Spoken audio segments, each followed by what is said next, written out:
Once again guys, welcome back to my YouTube channel. So dear, आज अपनी प्रश्नावली 4.3 के चौथे क्वेश्चन की ओर मूव कर रहे हैं, जो कि क्वेश्चन बहुत ही ज़्यादा इम्पोर्टेंट है। और इसके पहले वाले लेक्चर में हमने कम्प्लीटली यहाँ तक के सभी क्वेश्चन को सॉल्व कर लिया है। उस अगले वाले लेक्चर में हमने प्रश्न 3 के दोनों क्वेश्चन को बेहद ही ईजी वे में समझा है। यदि आप चीज़ों को नहीं समझे तो पहले उन लेक्चर्स को देखिए, देन आफ्टर आप यहाँ आइए। ओके, तो चलिए क्वेश्चन को सॉल्व करते हैं। क्वेश्चन का क्या कहना है, क्या वर्ड्स है, तो देखिए क्वेश्चन में कह रहा है, 4 क्वेश्चन है। 3 वर्ष पूर्व रहमान की आयु वर्षों में, आयु है तो वर्षों में ले रहा है। तो 3 वर्ष पूर्व रहमान की आयु का व्युत्क्रम, वर्षों में आयु का व्युत्क्रम, अब से 5 वर्ष पश्चात आयु के व्युत्क्रम का योग जो होता है 1/3 है, उसकी वर्तमान आयु क्या है। रहमान की वर्तमान आयु पूछ रहा है कि क्या है, मैं बताइए रहमान की वर्तमान आयु। तो चलिए इसको क्वेश्चन इजी वे में एकदम सॉल्व करते हैं। क्वेश्चन बहुत ही ज़्यादा इंपॉर्टेंट है और ज़्यादा इंपॉर्टेंट एंड अब इसको हम क्या करते हैं, अपने तरीके से सॉल्व करते हैं और इसको इजी वे में सॉल्व करेंगे। और क्वेश्चन ज़्यादा लेंदी नहीं है, आराम से समझिएगा। बस यहाँ एक चीज़ ध्यान रखनी है, जो कि आपको ऑलरेडी व्युत्क्रम लिखा है, व्युत्क्रम का मतलब समझना है। और ये वर्ष पश्चात आप तो जानते हैं कि अगर वर्ष इन वर्ष मतलब कोई भी वर्ष दे दे, 5 और 10 वर्ष पश्चात कह दे, तो पश्चात मतलब समझते हैं आप कि 5 वर्ष बाद मतलब भविष्य काल में, मतलब आप उसकी जो वर्तमान आयु रहती है उसमें जोड़ देते हैं। तो ये सब चलिए समझते हैं अपने क्वेश्चन को सॉल्व करके। ओके, देखिए क्वेश्चन क्या कहा है, रहमान की आयु ज्ञात करनी, वर्तमान आयु ज्ञात करनी। तो जिस चीज़ को हमें ज्ञात करना होता है उसे हम मान लेते हैं। तो माना रहमान देखिए वीडियो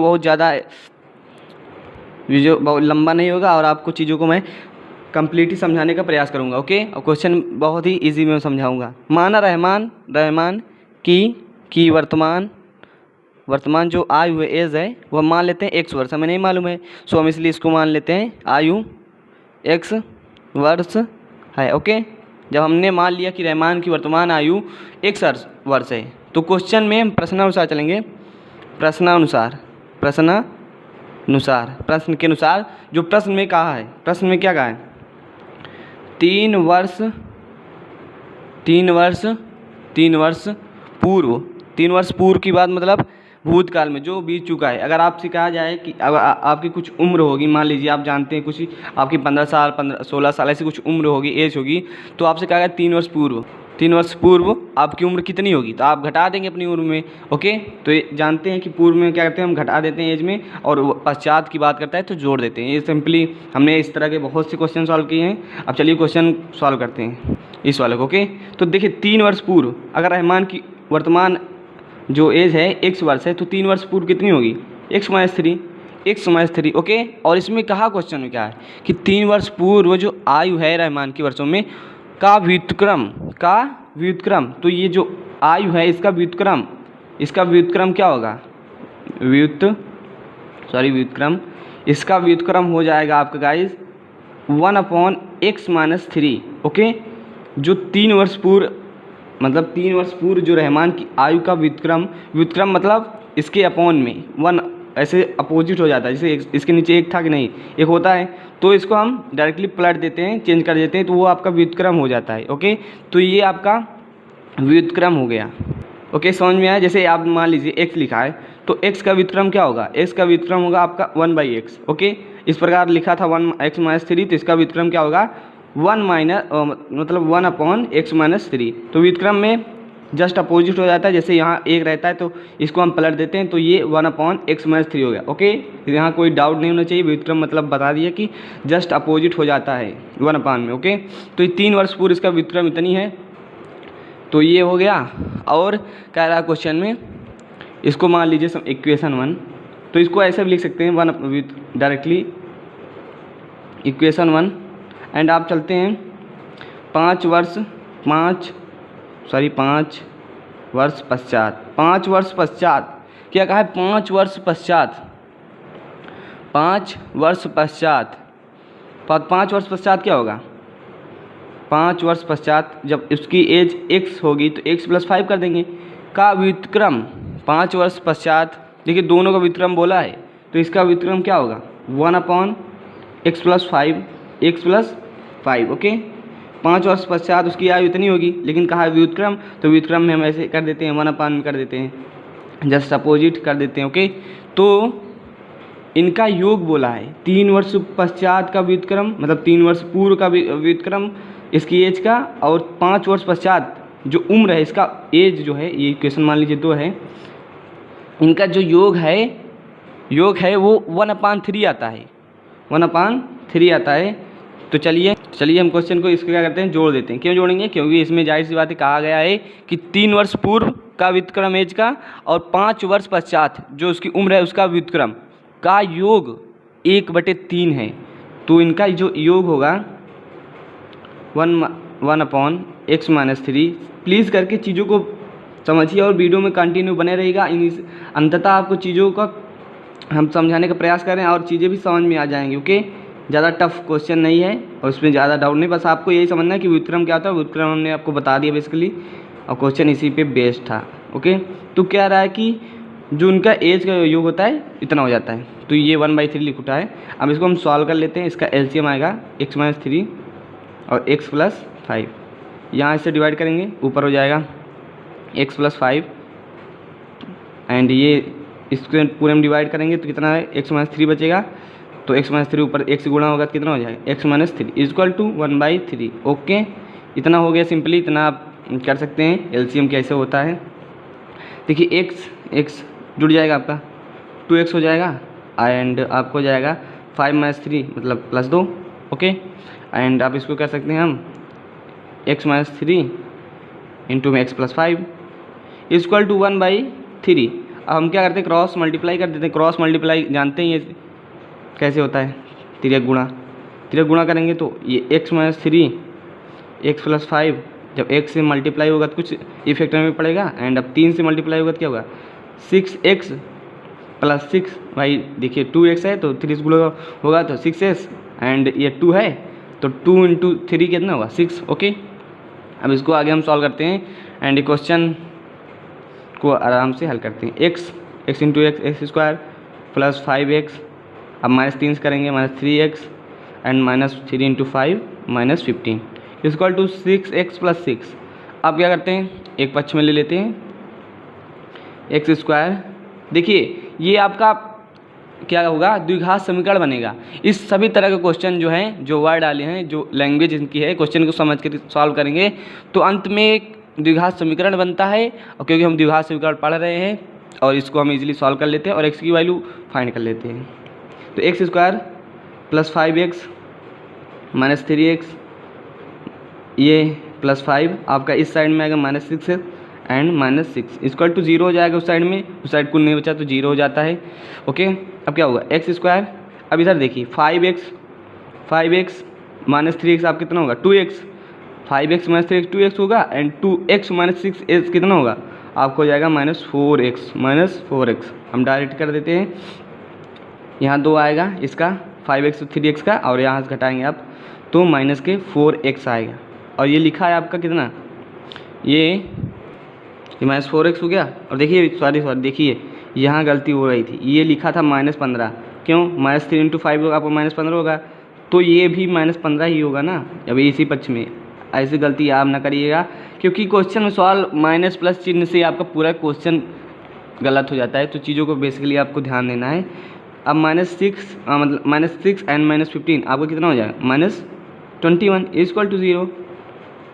ये माइनस है भाई। ओके, यहाँ से आपको कोई डाउट नहीं होना चाहिए।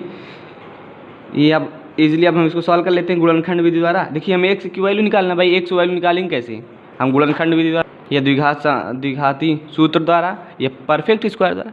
कई तरीके हमारे हमने सीख लिया है। यदि आपने उन तरीकों को नहीं सीखा है तो प्लीज़ करके पहले उनको सीखिए, क्योंकि क्वेश्चन भी पूछ सकता है कि इस तरीके से क्वेश्चन को सॉल्व कीजिए। ओके, तो हम चलिए इसको द्विघात गुणनखंड करते हैं।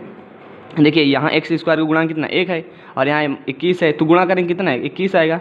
अब इस 21 को थोड़ा फैक्टर का आवाज़ गुणनखंड कर लेते हैं, तो 3 एंड 7, ये 7 1 ऐसा हो गया। 3 इंटू 7 लिख सकते हैं 21 को। अब क्या करना है, घटाने पे कितना आना चाहिए 4 आना चाहिए, क्योंकि यहाँ सिंबल जो माइनस चिन्ह है। ओके, तो गुणा करने पे बेसिकली 21 आएगा ही, और घटाने पे 7 आना चाहिए, घटाने पे 4 आना चाहिए।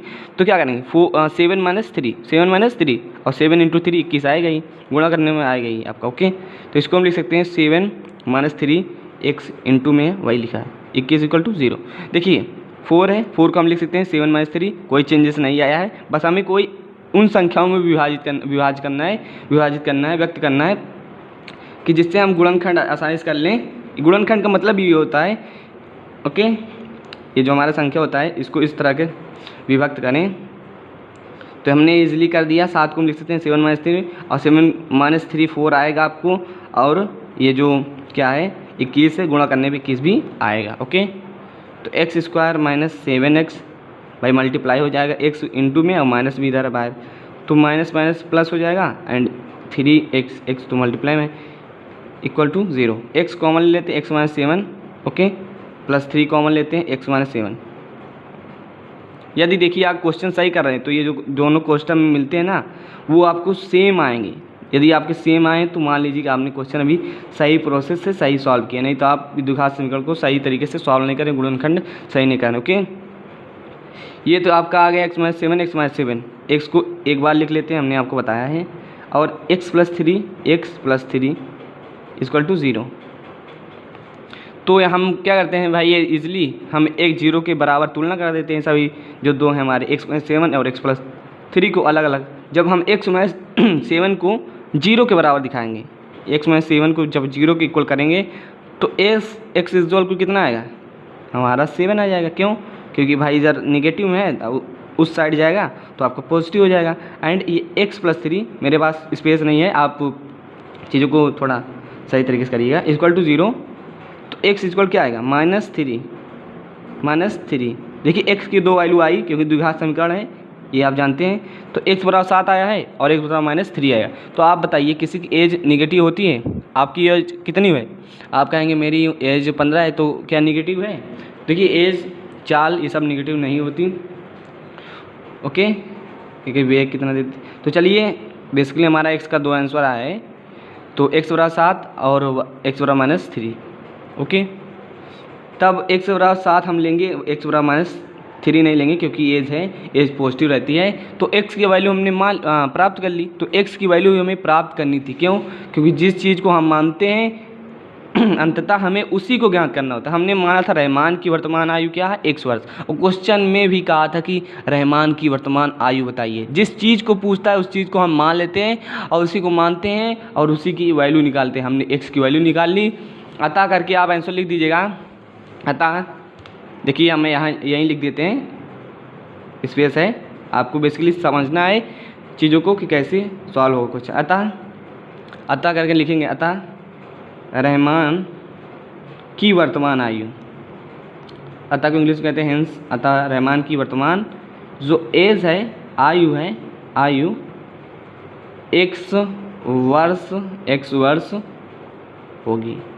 Okay, this is your answer and please note it in your mind and notebook, दिमाग, अपने ब्रेन में इसको छाप लीजिए कि किस तरीके से क्वेश्चन होगा। बहुत ही इजी था, बेसिकली आपको यही समझना था। देखिए आप तो जानते होंगे कितने, अगर कुछ वर्ष पूर्व कह देता है तो हम उसमें जो माने लेते हैं एज उसमें घटा देते हैं, लेकिन इसमें कहा गया था व्युत्क्रम, तो व्युत्क्रम क्या होगा भाई, 1 में हो जाएगा। हमने आपको बता दिया कि इनवर्स ऐसे अपॉन में चला जाता है, तो 1/x/3 हो गया, x-3 हो गया। एंड 5 वर्ष पश्चात क्या था, तो आप जानते हैं कि पश्चात मतलब इन फ्यूचर की बात कर रहा है, तो हम वहाँ एज जोड़ देते हैं, तो हमने एज जोड़ी, लेकिन इसका व्युत्क्रम कह रहा है, क्वेश्चन बता रहा है कि व्युत्क्रम, तो इसका व्युत्क्रम कितना होगा 1/x + y। अब क्वेश्चन में बेसिकली कहा है कि 3 वर्ष पूर्व तथा 5 वर्ष पश्चात जो आयु का व्युत्क्रम है, इनका योग दिया था। हमने क्या किया, दोनों को जोड़ दिया, हो जाता है आपका 1/3। तो भाई हमने जोड़ दिया एंड यहाँ से मैं ईजिली सॉल्व कर लिया, इसका एलसीएम लिया। तो आई होप ये चीज़ें आपको समझ में आ गई होंगी। यदि चीज़ कुछ भी समझ नहीं है, कोई भी डाउट होता है तो प्लीज़ करके कमेंट करिएगा, हम टोटली कंप्लीट प्रयास करेंगे आपको चीज़ों को समझने का। और कमेंट करिएगा प्लीज़, और भाई लाइक कर दीजिएगा, इतना आपके लिए हार्ड वर्क करते हैं। और चैनल को अगर अभी तक सब्सक्राइब नहीं किया तो प्लीज़ करके कर लीजिएगा, क्योंकि यदि आप कुछ अच्छे नंबर्स अचीव करना चाहते हैं मैथ्स में तो हमारा आपके साथ पूर्ण सहयोग रहेगा। तो अब मिलते हैं नेक्स्ट वीडियो में, क्योंकि इस वीडियो में इतना ही, एंड अब हम अगले क्वेश्चन की ओर मूव करेंगे अपने नेक्स्ट लेक्चर में। ओके, तब तक के लिए बाय बाय।